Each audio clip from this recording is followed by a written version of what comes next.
Dostoevsky said that every man was responsible for everything he did and for everything that everyone else does, which is kind of an insane statement, but also somewhat, it's true in a certain sense.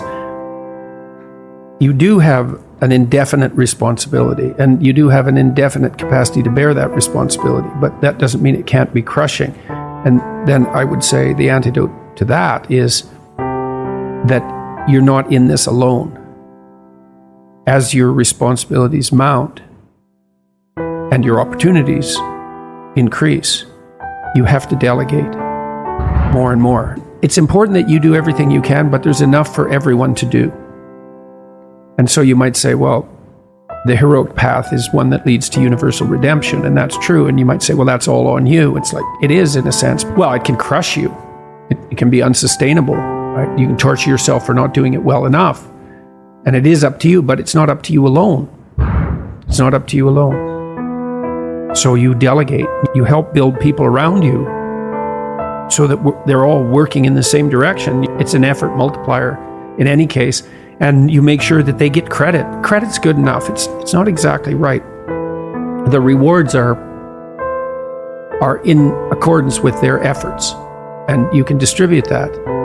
Because there's also a narcissism that can come along with that, which is, well, it's all up to me. And even if you're working in a very competent manner, it can seem that way, but there's plenty of work to go around, and there's plenty of credit where credit is due. And so what you do as you attain more responsibility and opportunity is you delegate more of that, and you do that continually. I mean, one of the roles of a good manager is to make him or herself irrelevant. So if you're not a good manager, if your company would collapse if you disappeared, that should all be delegated out. And it's not because you're abdicating responsibility, because also what happens is that if you can routinize something and parse it off to someone else, say, here's a little kingdom for you, and it doesn't have to be little, and it's something that can grow, but here's a kingdom for you, well, then you can go off and do the next thing you need to do, which is extremely important. And you might think there's a kingdom, and then it's broken into little kingdoms, and so the farther you are down the hierarchy, the smaller the kingdom you get. But that's only true if you think the world's a zero-sum game, because you could also think of it as a place with an indefinite number of the largest kingdoms possible. And I think, why do we think this is exhaustible in some sense, what we're doing? It doesn't look exhaustible.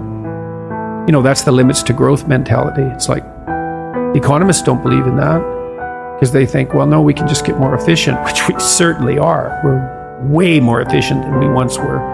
And those gains in efficiency, when they're not being interfered with, are increasing at more than an arithmetic rate.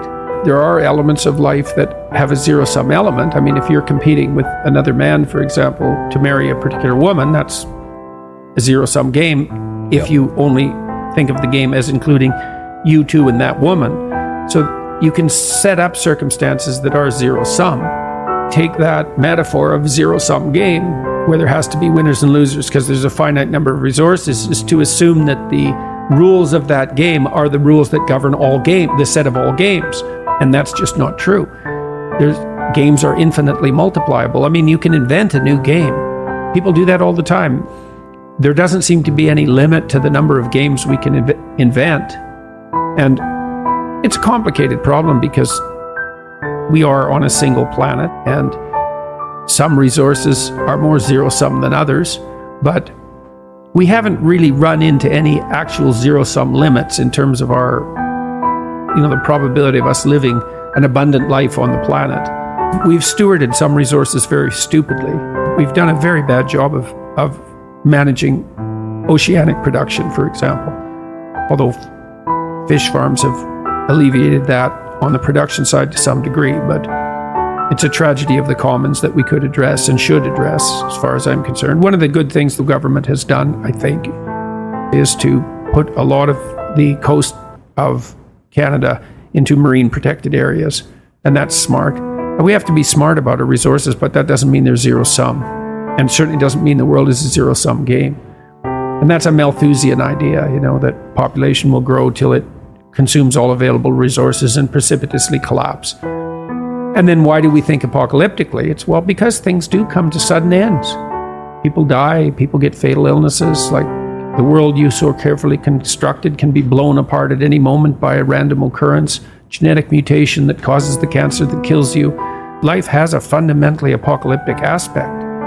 And we do understand that because we're self-conscious, and then it's very difficult not to apply that kind of apocalyptic reasoning to things as such. The world's going to burn up. The climate's too hot. What about runaway positive feedback loops? Because that's what the climate types are afraid of. It's like, hey, they happen. How do we bind our apocalyptic thinking? That's a good question. We do that with the truth. That's how we do it. Through dialogue, through investigation, through exploration, through discipline, all of that. The Logos is the antidote to the apocalypse. Of course, that's central Christian dogma, isn't it? And so what does that mean? Well, love and truth is the antidote to the apocalypse. Not the planet has too many people on it. You know, there's an old idea that God is the sum of all that's good. I don't think sum is exactly the right metaphor.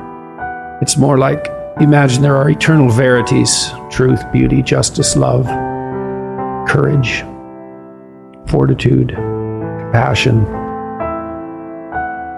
Think of all those things as virtues. So virtue is what all virtues have in common. Virtue is what all virtues have in common. That's the relationship of God to the good. God is the essence of the good.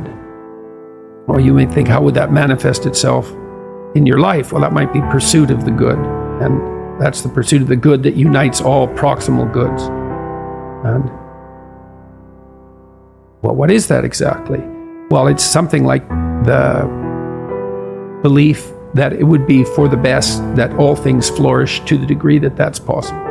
When I was a clinician, I thought of that as the good in me serving the best in my clients. And I think the desire for that to happen, that's love.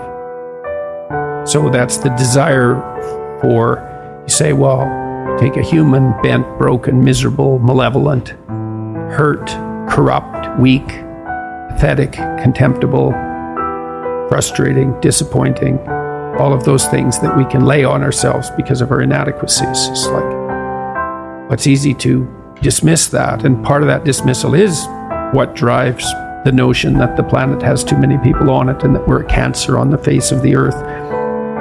It's like, it's not easy to love that.